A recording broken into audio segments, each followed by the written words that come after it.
Can you believe this is already your fifth meeting with your premarital mentors?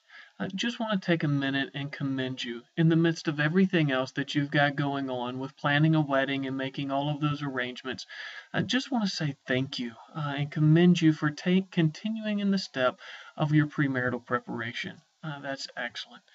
Now, the last time you met with your mentors, you were trying to decide which area of decision making that you're going to focus on. I want to take a few minutes just to review each of those and show how they're building blocks for one another. The first area that you may have chosen to talk about is that area of personal decision making.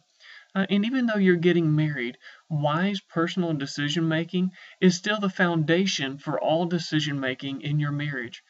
Trust is really built on the fact that the two of you have a shared process and values by which you make decisions. And if that's something the two of you haven't talked through, then that will make a great conversation with your mentor couple tonight.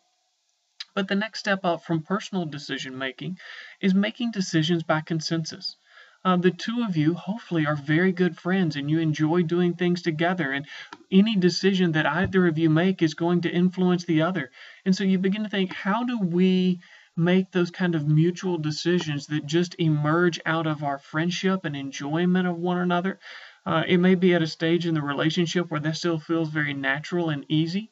But as you manage more and more of life together and share more and more space, you may find some challenges that reviewing that section on consensus decision making becomes very beneficial.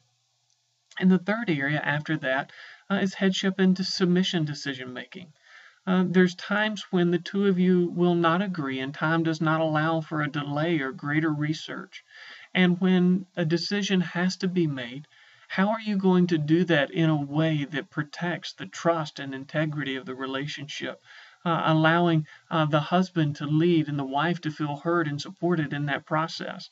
And it's one of those areas that, when done well, headship and submission is a wonderful blessing to a marriage, and when done poorly, can be a significant detriment. And so it may be that you take some time to look over that section and discuss what that's been like for your marriage mentors. Either way, I would encourage you to go through each of these sections and just to talk about as a couple how you want to approach those things. Now you have one more set of evaluations to complete, and then there's no more clicking on a computer screen. But for your next meeting, there are 3 evaluations in the area of love and intimacy. One is where you'll assess what are your preferences and differences in the way that you give and express love. Another is, how do we contextualize the love that we share with one another in the larger love story of the gospel that's supposed to be the grand narrative of our lives? It's really easy to lose that in the context of marriage. How do we hold on to it? And then the third area, which may be one that you'd rather wait and assess as you go into your honeymoon and make some discussions there, is that area of being an excellent lover. But I hope you have a great time with your mentors tonight. I know you're excited as the wedding gets closer. Have a great evening.